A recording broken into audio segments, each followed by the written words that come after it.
El habeas data, uno de los mecanismos constitucionales para la protección de los derechos humanos. El habeas data está consagrado en nuestra Constitución en el artículo 15, que refiere al acceso de datos personales, el cual reconoce los derechos de las personas a la intimidad personal y familiar, además de su buen nombre, y se correlaciona con el artículo 20, que trata de la libertad de expresión e información. La Ley 1266 del 2008 regula el manejo de información contenida en base de datos personales, en especial la financiera. La Ley 1581 del 2012 regula las disposiciones generales para la protección de datos personales en aplicación del artículo 15 de nuestra Constitución, y el Decreto 1377 reglamenta parcialmente la Ley 1581. El Tribunal distingue tres derechos fundamentales derivados del artículo 15 de la Constitución de 1991, que son el derecho a la intimidad, el derecho al buen nombre y la garantía al habeas data.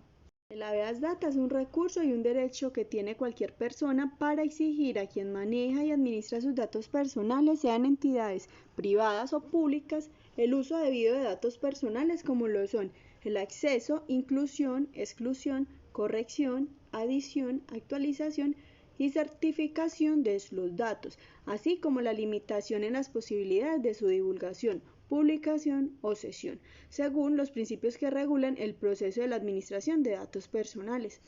Este derecho tiene una naturaleza autónoma que lo diferencia de otras garantías con las que está en permanente relación, como los derechos a la intimidad y a la información, lo que quiere decir que refiere a la esfera individual e impenetrable de la persona.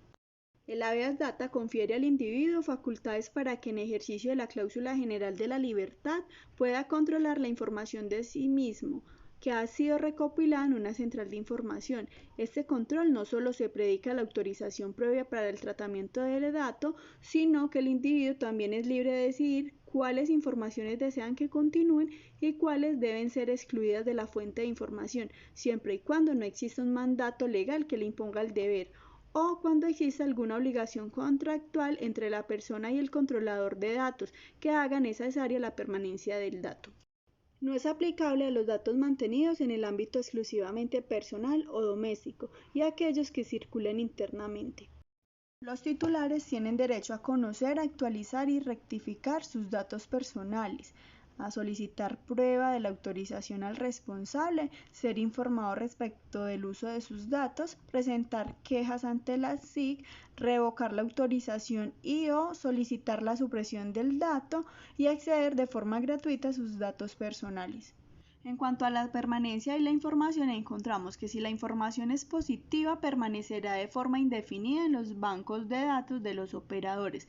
Por el contrario, si el reporte de los datos es negativo, las centrales de información deberán informar al titular del dato, esto con el fin de que éste pueda ejercer sus derechos al conocimiento, rectificación y actualización de datos antes de que sea expuesto en conocimiento de terceros. En cuanto a los datos que refiere el tiempo de mora, tiempo de cobro, estado de cartera e incumplimiento de las obligaciones, se regirá por un tiempo máximo de permanencia de 4 años. Vencido este término, se retirará la información de la base de datos. El tiempo empieza a contarse a partir de la fecha en que sean pagadas las cuotas vencidas. En otras palabras, cancele la obligación vencida. En cuanto a la caducidad del dato financiero, en caso de mora inferior a 2 años, no podrá exceder del doble de tiempo de la mora. Ejemplo, si la mora fue de 2 años, el castigo será el doble, lo que quiere decir 4 años.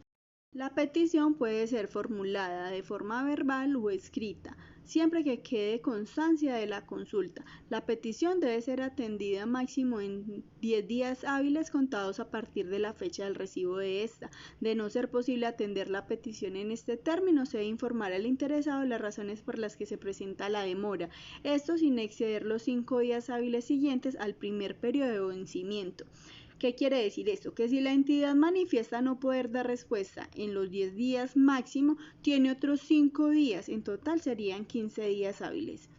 En caso de incumplimiento de la norma, la Superintendencia de Industria y Comercio y la Superintendencia Financiera de Colombia son los entes encargados de ejercer vigilancia y ordenar las medidas necesarias para hacer efectivo el cumplimiento de la norma.